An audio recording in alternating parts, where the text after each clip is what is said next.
What's going on, everyone? Been a while, but welcome back to another episode of F1 Pit Stop News.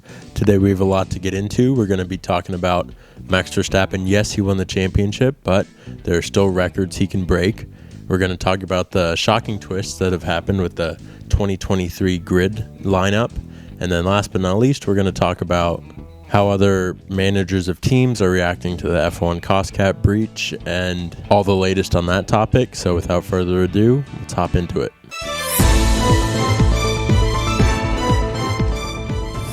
So with the season almost over and there still being 4 races to go, Max Verstappen has already won the Drivers' Championship for Red Bull, and the Constructors' Championship is pretty much in the bag as well for Red Bull, as they have a very hefty lead at this point. So with Max winning the Drivers' Championship in Japan, there are still 4 races to go, but that doesn't mean that there's no reason to watch.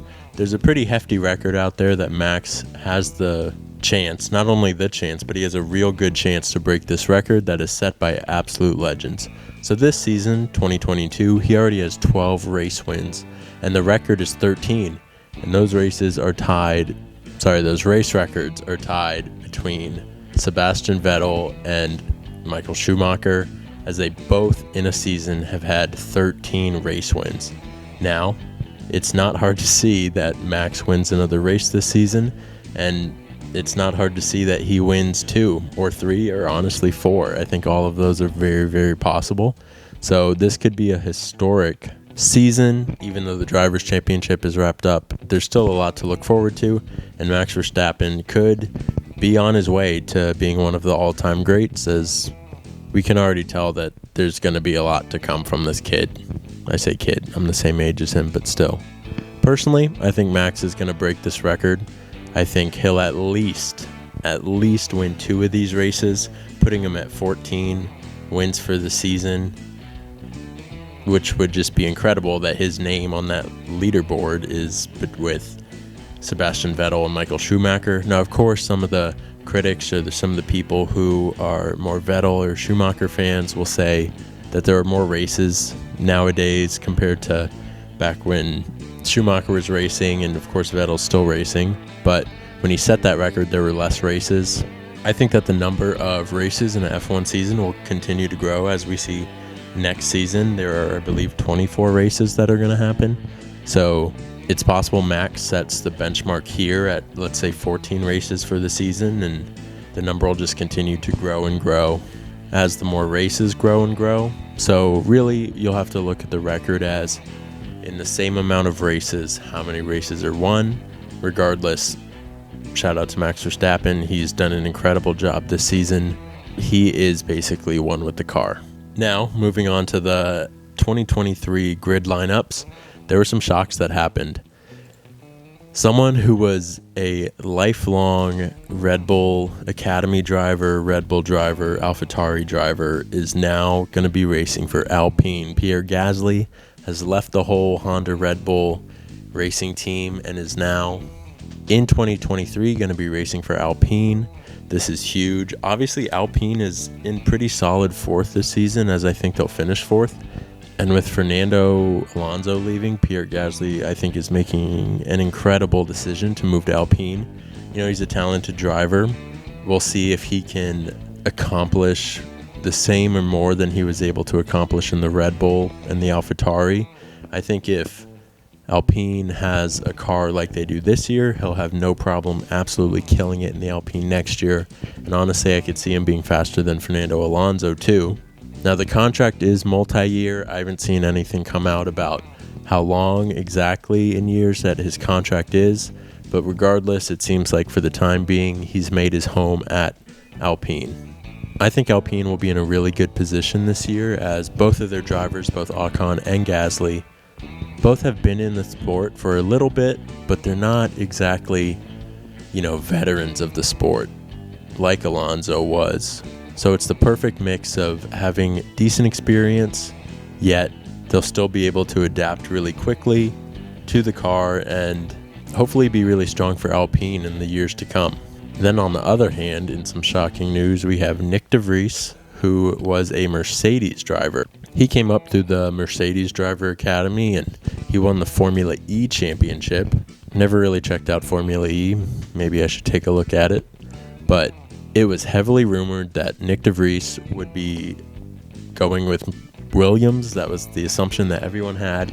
Why would he go out of that? However, we saw earlier in this season that Oscar Piastri, who was supposed to be going through Alpine, ended up going to McLaren. Kind of their direct rival this season, fighting for 4th and 5th in the Drivers' Championship. And Nick DeVries maybe saw that and decided to be a little bold, so he ended up signing with Alpine. Nick DeVries signed with Alpine instead of staying with the Mercedes. No, just kidding. Got all confused there. Nick DeVries signed with AlphaTauri. Went to the other side, went to the enemy side. I'm sure Toto was furious about it.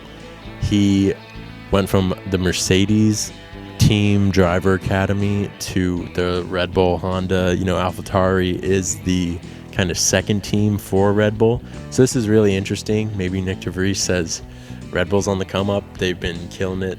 They're going to win. They won the drivers, and they're probably going to win the constructors.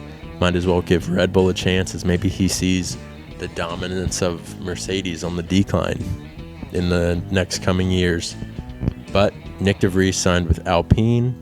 Damn it, I keep saying Alpine. He just signed with AlphaTauri. So here's a look at the current drivers lineup. Now the only questions we have here is Haas and Williams. Obviously, Albon right now does not have a teammate, as it was supposed to be DeVries, but he is with AlphaTauri.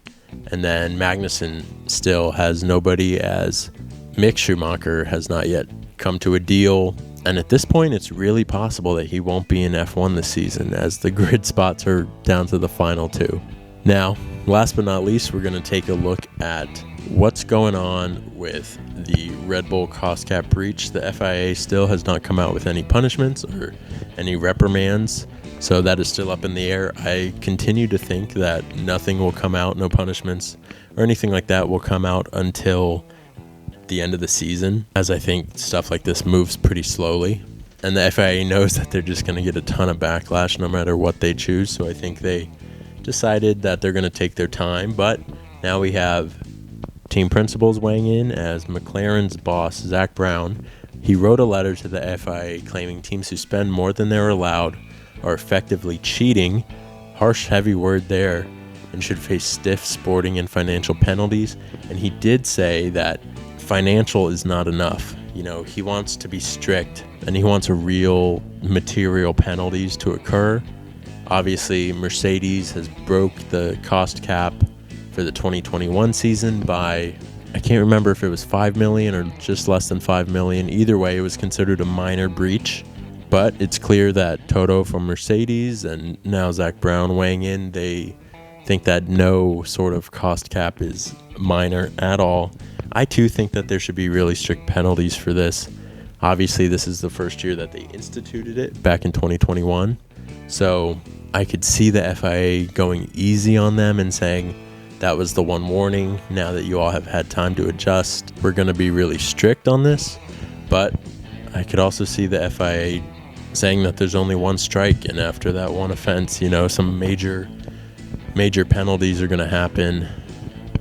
I don't envy the choice that they have to make, as I'm sure that's a really difficult one. I know that anyone who's not Red Bull wants the strictest penalties available, and I don't blame them one bit.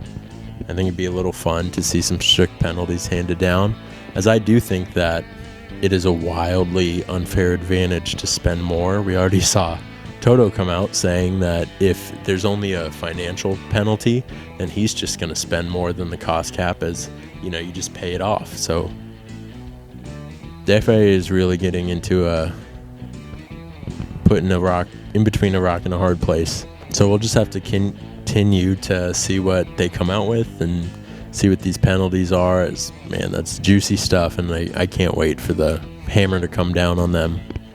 Thank you all for watching. Please subscribe as more F1 news comes out. I'll continue to make a little video about it and share it to you. I appreciate you watching, and until next time.